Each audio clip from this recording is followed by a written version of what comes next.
Estimados oyentes, reciban una cordial bienvenida al espacio donde el derecho se encuentra con la reflexión profunda. El abogado científico. Este foro es nuestra dedicación a explorar las intersecciones entre las disciplinas jurídicas y el pensamiento crítico, ofreciendo un escenario para el diálogo intelectual y el desarrollo personal en el mundo del derecho. Acompaña a Andrés Arellano en este viaje de indagación y descubrimiento.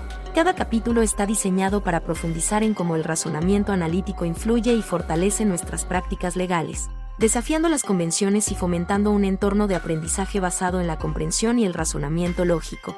El abogado científico se compromete a ser una ventana a la exploración de conceptos jurídicos a través de la lente de la metodología y filosofía científica, con un fuerte enfoque en el análisis crítico y la evidencia. Este enfoque nos permitirá abordar temas desde una perspectiva única, desentrañando las complejidades del derecho y promoviendo una práctica legal más reflexiva y fundamentada.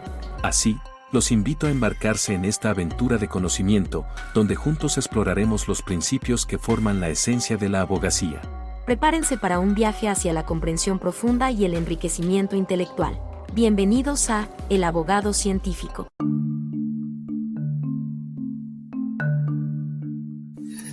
Bienvenido a este episodio. Vamos a hablar de la Corte Interamericana de Derechos Humanos y las dos sentencias que condenan a México por su responsabilidad en la violación de derechos humanos.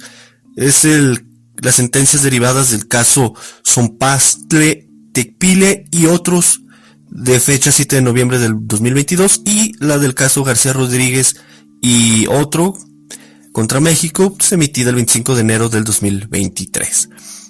De lo que vamos a hablar de estas sentencias es su impacto específicamente en la audiencia de revisión de medidas cautelares, revisión, modificación o cese de medidas cautelares, en concreto la prisión preventiva oficiosa. Este tema anda muy de moda, la inconvencionalidad de la prisión preventiva oficiosa y bueno, también la inconvencionalidad de algunos textos legales. Al respecto de los textos legales no me voy a pronunciar, no voy a decir nada, porque mi interés está en una cuestión práctica que es la audiencia de revisión, modificación o cese de medidas cautelares. Entonces, el tema de la inconvencionalidad de las normas y las reformas y el control ex oficio, etcétera, lo voy a dejar un poquito de lado. Como sabes, me voy a centrar en el trabajo como defensor. Ahora, este tema ha planteado preguntas interesantes. En este tiempo que estuve sin subir el episodio, porque ya ves que habíamos quedado que iba a procurar hacerlo cada semana o cada 15 días, me explayé un poquito más, me tardé un poco más porque estaba estudiando algunas cosas, estaba estudiando esta cuestión de las sentencias y también estaba con trabajo. Y una parte de ese trabajo era plantear una audiencia de revisión y o modificación de medida cautelar, tomando como base estas sentencias porque el delito era de aquellos que meritaba prisión preventiva oficiosa. Y pues bueno, surgieron cosillas interesantes que te las comparto un poquito más adelante. Primero déjame darte algunas referencias observacionales, algunos datos, ¿sí? Que derivados de observaciones, de audiencias, de lecturas, de reflexiones y bueno, ya de una concreta práctica de aplicación de este tema, de estas sentencias. Yendo al grano, voy a partir del presupuesto de que pues ya sabes cómo se contextualiza este tema de las medidas cautelares, de la audiencia de revisión, modificación o cese de medidas cautelares, ¿no? Y sabemos que es una particularidad de un proceso y que toma de base pues también reglas del proceso, del procedimiento, ¿no? Es decir, el famoso debido proceso, ¿sí? Vamos a hacer un repaso rápido. Haces el planteamiento, la teoría general del proceso dice que presenta la demanda, se da el emplazamiento, contestación, etapa de pruebas, alegato, sentencia, ¿no? Entonces aquí es algo muy similar, ¿no? Presentas tu solicitud, se notifica a las partes, ahí hace la función de emplazamiento, acuden las partes a la audiencia, se da esta cuestión del planteamiento, te contesta fiscal, víctima, y bueno, en este ínter está el ofrecimiento de pruebas, ¿no? La admisión el ofrecimiento, admisión y desahogo. Y ya luego, pues en todo momento se van materializando los alegatos y luego viene la resolución de esa audiencia. Sencillo el tema. Y esto es importante manejarlo, ¿verdad? Por cualquier cosilla que pueda surgir, como una que te voy a exponer un poquito más adelante. El primer punto que es bien importante para que empieces a plantear, o mejor dicho, voy a hacer abstracciones, no voy a dirigirme a ti ni a mí como sujeto, sino que el defensor tiene que hacer, así mero, lo primero que el defensor tiene que hacer es revisar detalladamente los fundamentos y motivos del juez de control que impuso la medida cautelar de prisión preventiva oficiosa. Porque existen jueces que no solamente imponen la prisión preventiva oficiosa, sino también en su motivación, en sus argumentos, en los considerandos de esa resolución, expresan la existencia de un riesgo procesal que para la víctima, que riesgo de sustracción, que para los participantes como el testigo, etcétera, ¿no? Riesgos, los famosos riesgos procesales, en pocas palabras. ¿Qué peligro para la víctima? Riesgo de fuga y obstaculización del proceso en concreto. Bien. Esta cuestión práctica amerita literalmente que transcribas la resolución a un archivo de Word o a mano, como quieras. Porque como defensor o el defensor tiene que hacer una serie de observaciones. Y estas observaciones van encaminadas a identificar las proposiciones existenciales de la motivación que hizo el juez. Te dice el juez que tal delito está previsto en el catálogo del artículo 19 constitucional como prisión preventiva y ahí hace una interpretación sistemática y constitucional del artículo que corresponda del Código Nacional, ¿no? También prevé estas medidas cautelares, la de prisión preventiva oficiosa. Y a veces le ponen, pero además, es decir, ahí tienes que identificar si existe algún conector lógico que adiciona, ¿sí? Que adiciona o bien una coma o bien un punto o vaya, una expresión proposicional que permita entender el tema de la existencia de un riesgo procesal, ¿sí? Y no solamente por ser prisión preventiva oficiosa se impone, sino también porque se ha detectado el riesgo para la víctima, porque se puso en riesgo su integridad física, no sé, o emocional, etcétera. Entonces, esta forma de expresión hay que tenerla muy en cuenta porque derivado de esto, cuando pide la revisión de la medida cautelar de prisión preventiva oficiosa, el nuevo juez, o si es el mismo, el juez de control, tiene que conocer cuáles fueron los fundamentos, los motivos del juez anterior para imponer la medida. Y ojo aquí. Los jueces he estado observando y también me ha tocado que me lo dicen en las audiencias, que no solamente la motivación del juez que impuso la medida fue sobre la oficiosidad, sino también, algunos usan esta palabra, con tintes de prisión preventiva justificada. Es una mezcla conceptual que puede ser cuestionable, pero para efectos prácticos, no solamente está la prisión preventiva oficiosa, sino también que hay razones para que, si por algún motivo deja de existir la oficiosa, queden ahí las razones del por qué la existencia de riesgo procesal sigue dando fundamentos suficientes, objetivos suficientes para imponer otra medida cautelar, como puede ser la prisión preventiva justificada o alguna de las demás que marca el Código Nacional. Este es un fino detalle que el defensor tiene que atacar. ¿Y cómo? Simplemente revisando la audiencia que corresponda de medidas cautelares, que va junto con la formulación de imputación y la vinculación, y transcribir la resolución, analizarla, descomponerla proposicionalmente, identificar estas proposiciones existenciales y pues partir de ahí para hacer una concreta investigación, dado que pues se busca una variación objetiva, ¿no? Pero la variación objetiva, aquí entra ahora sí el tema de las sentencias, es que estas sentencias trajeron consigo un cambio objetivo en la existencia o preexistencia de la prisión preventiva oficiosa, en la que pues no se tenían que dar razones para imponerla, ¿no? Era razón suficiente su existencia en la Constitución y en la ley secundaria, como el Código Nacional. Entonces, esto ha cambiado, esto ha variado objetivamente, es decir, esto ha traído un cambio en ese estado de cosas, es decir, el hecho de que una persona padezca la prisión preventiva oficiosa durante un lapso de tiempo no mayor a 2 años, durante la duración del procedimiento penal, el cual sabemos se extiende hasta la segunda instancia, que es la apelación. En resumen, uno de los primeros pasos que tiene que hacer el defensor es revisar detalladamente los fundamentos y motivos del juez de control por los que impuso la medida cautelar de prisión preventiva oficiosa, ya que de ahí el defensor tiene que identificar proposiciones existenciales de un riesgo procesal hacia la víctima, hacia la sustracción del imputado o bien hacia el proceso.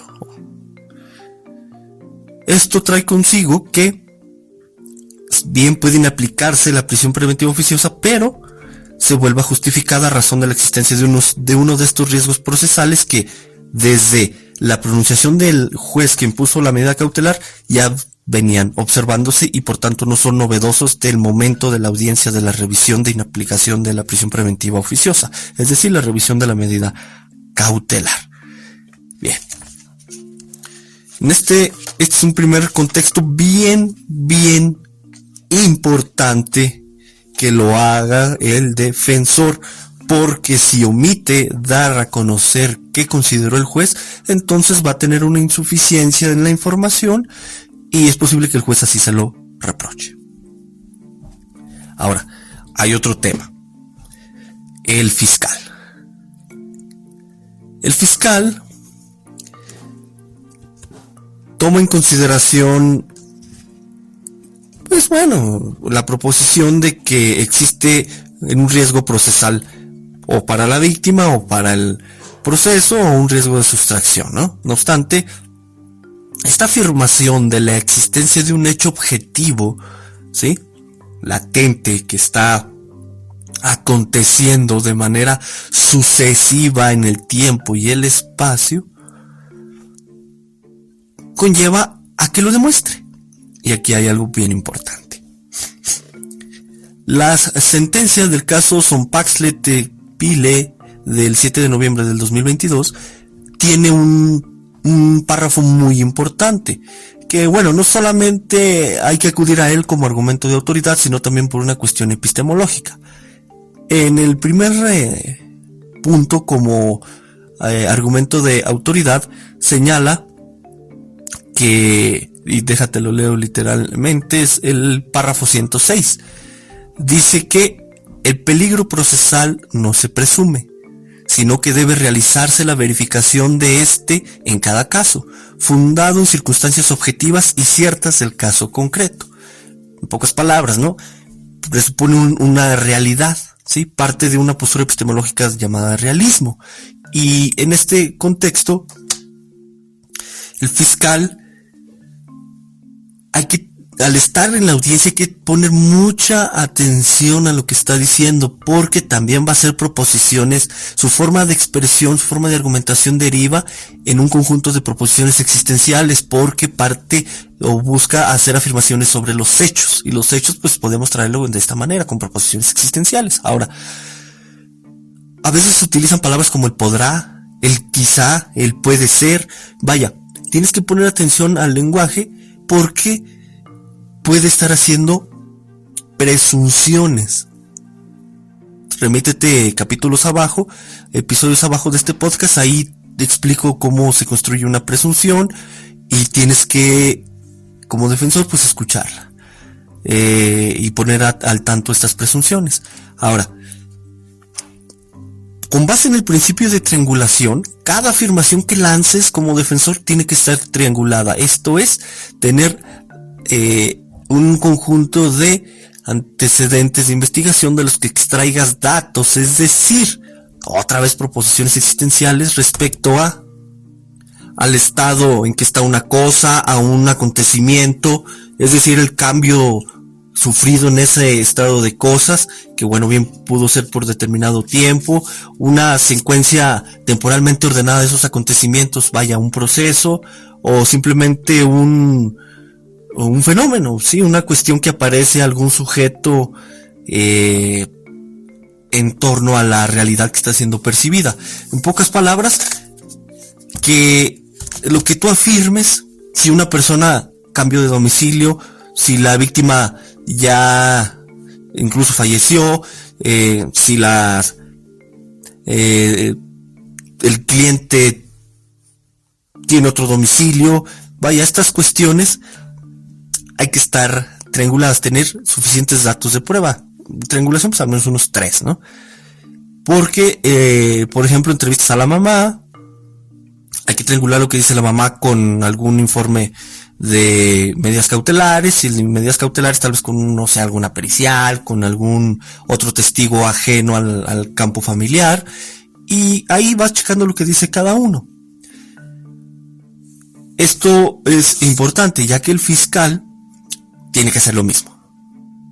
Si el fiscal no hace lo mismo, entonces está cayendo en una deficiencia probatoria y por tanto puede estar estableciendo presunciones. Y las presunciones pueden atacarse en el sentido de que o están mal construidas, pues bueno, no solamente son ilegales en el sentido de que la Corte Interamericana ya dijo que el peligro procesal no se presume, no basta este argumento de decir que la presunción del fiscal va contra la norma, contra un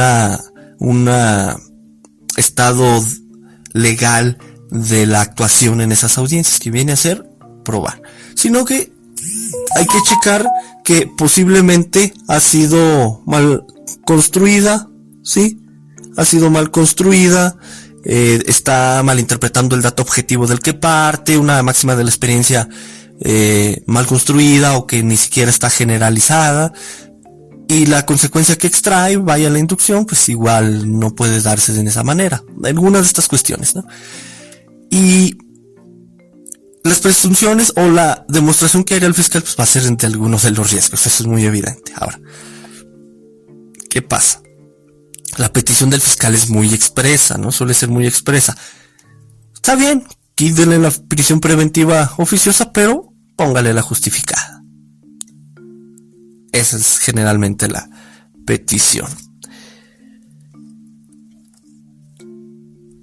Esto trae consigo, pues bueno, que el juez tome en consideración esa petición, dado que, tomando en cuenta lo que dijo el juez de control que impuso la medida cautelar, en el que dejó establecido una serie de motivaciones, de razones expresadas proposicionalmente en cuanto a la existencia de un riesgo procesal, pues toma en cuenta eso y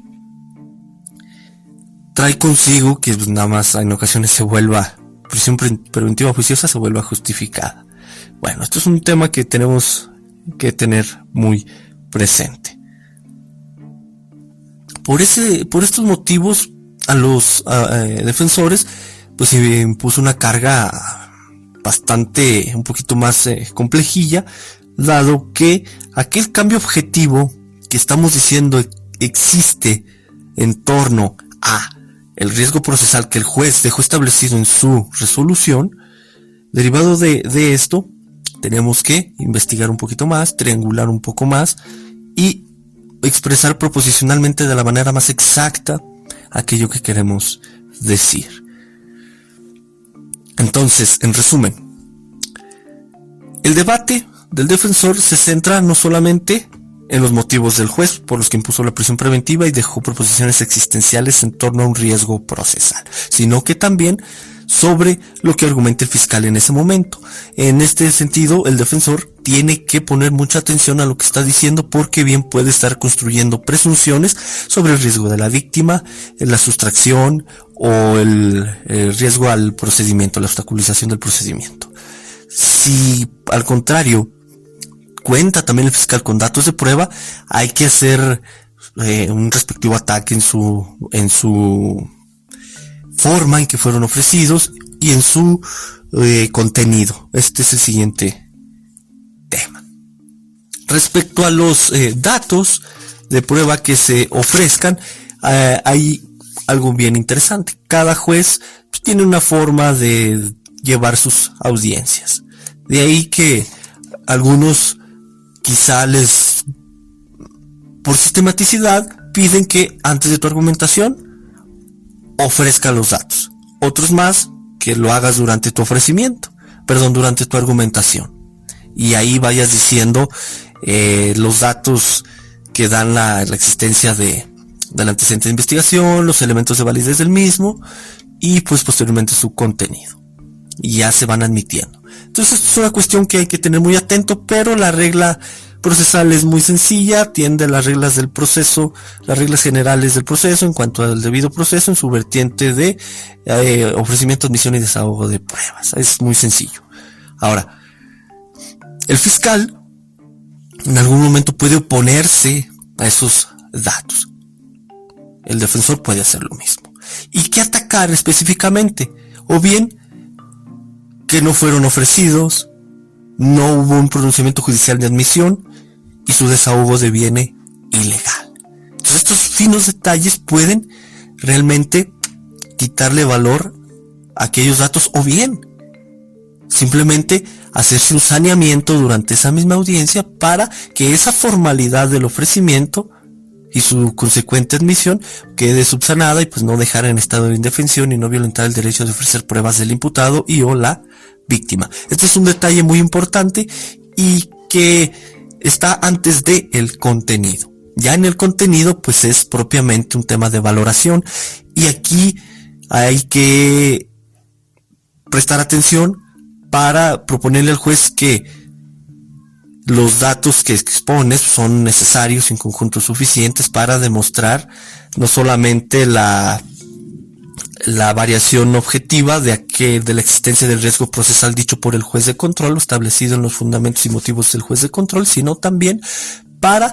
que razonablemente las medidas cautelares que uno como defensor propone se impongan al cliente en contrario a la prisión preventiva oficiosa justificada, pues tienen una justificación racional sobre la realidad que es posible llevar a cabo, ¿sí?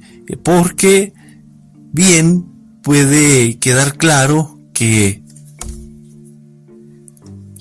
o no existe un riesgo o el riesgo que existe es mínimo y la posibilidad de materialización por parte del cliente puede verse neutralizada, reducida o controlada mediante las medidas cautelares que uno propone. Es un tema de reflexión, ¿no?, que tiene que hacerse antes de la audiencia, evidentemente. Y la sentencia del caso Sonpaxtle, Tecpile y otros, en el párrafo 104 tiene una regla, es decir, una sentencia regulativa muy interesante. Dice así: la regla debe ser la libertad del procesado mientras se resuelve acerca de su responsabilidad penal. Dicho en otras palabras, hágase que una persona goce de su libertad hasta que se consiga determinar si es o no responsable de la concreción de un determinado tipo penal.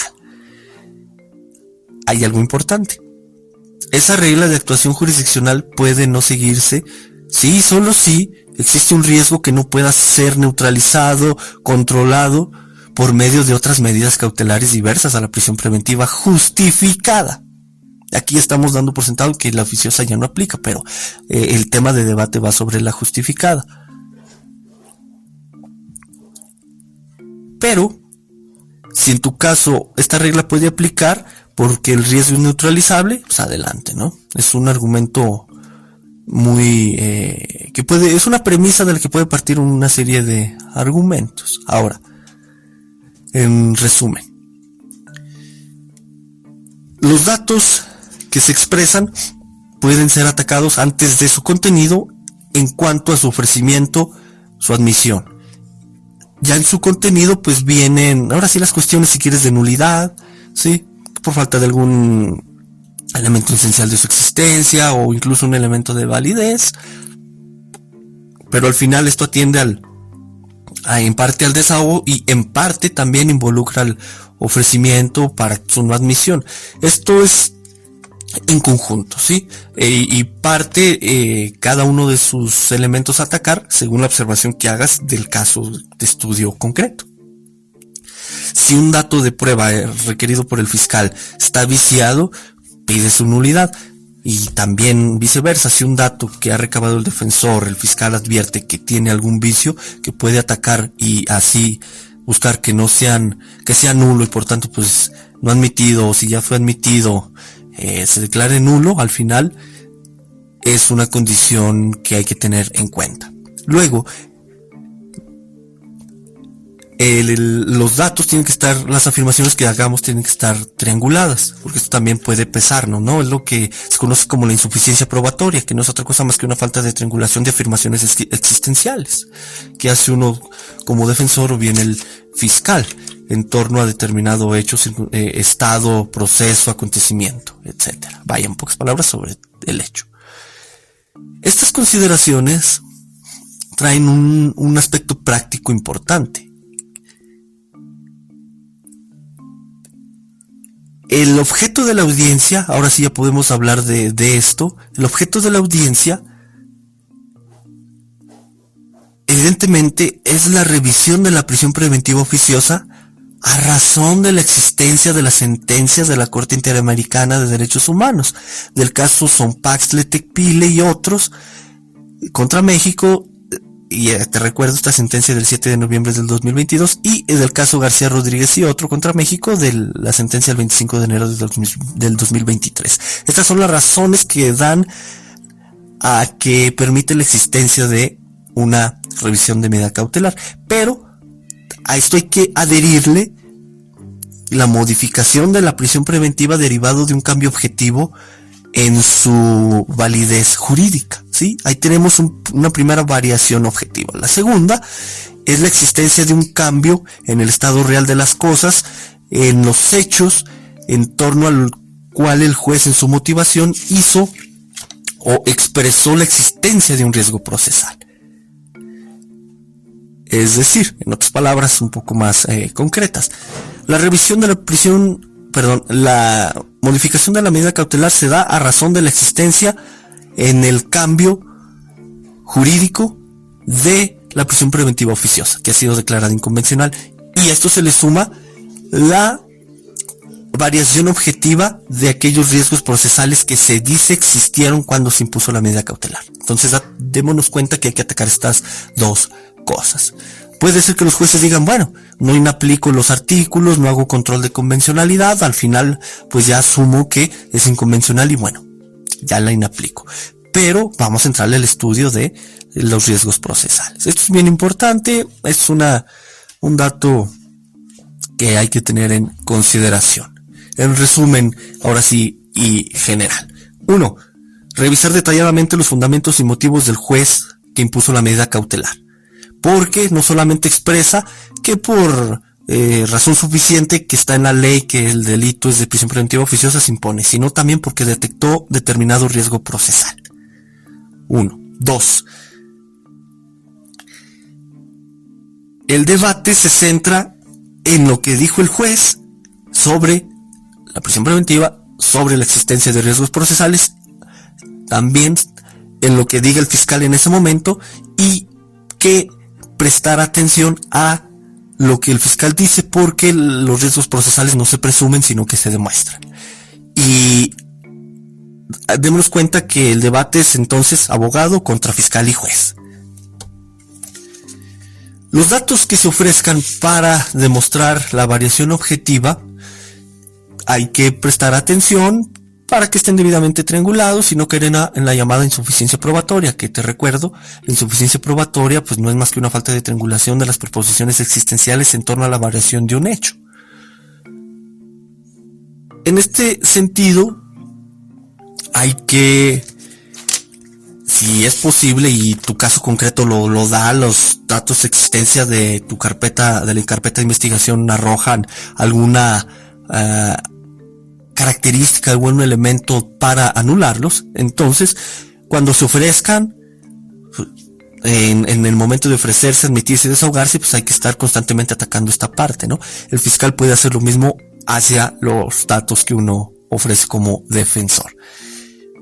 Se ataca el ofrecimiento, la admisión, su desahogo, propiamente su contenido, falta de credibilidad y entre muchas otras cosas, o en la ausencia de alguna formalidad o bien elemento de existencia o de validez que permita que incluso sea admitido, etcétera, ¿no? Esto ya te dije que se da de manera, a mi ver, se da consustancialmente en un solo acto a través de un conjunto de argumentos proposicionales, en donde, mejor dicho, un argumento donde tenemos proposiciones existenciales en torno a la existencia propiamente de un estado o de un acontecimiento sobre el dato de prueba, es decir, le faltó la firma, está viciado por la famosa teoría del fruto del árbol envenenado, entre otras cosas.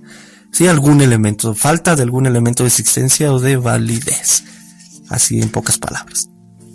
Finalmente, el objeto de la audiencia es importante porque la razón de existencia de la audiencia de revisión de medida cautelar es las dos sentencias de la Corte Interamericana sumado al cambio objetivo en los hechos en torno al riesgo procesal que en aquel momento dijo el juez. Esto para que, o tratar de evitar que la prisión preventiva oficiosa se vuelva justificada y tratar de dejar de manifiesto perceptible que las medidas cautelares que el defensor propone son necesarias y en conjunto suficientes para mitigar, neutralizar la materialización de ese riesgo procesal. Así en concreto, en pocas palabras, y en conclusión, la sola existencia de las sentencias de la Corte Interamericana no da una automática libertad. Esta es una razón, una reflexión que ha tomado consenso y pues evidentemente a la cual me sumo yo a ese consenso, sino que es necesario pues atacar aquel riesgo procesal que quedó plasmado en la resolución del juez que impuso la medida cautelar. Fundamental. Tener clara el objeto de la audiencia, tener una debida triangulación de los datos, un razonamiento previo a la audiencia y así pues tratar de lograr la modificación de esta medida cautelar.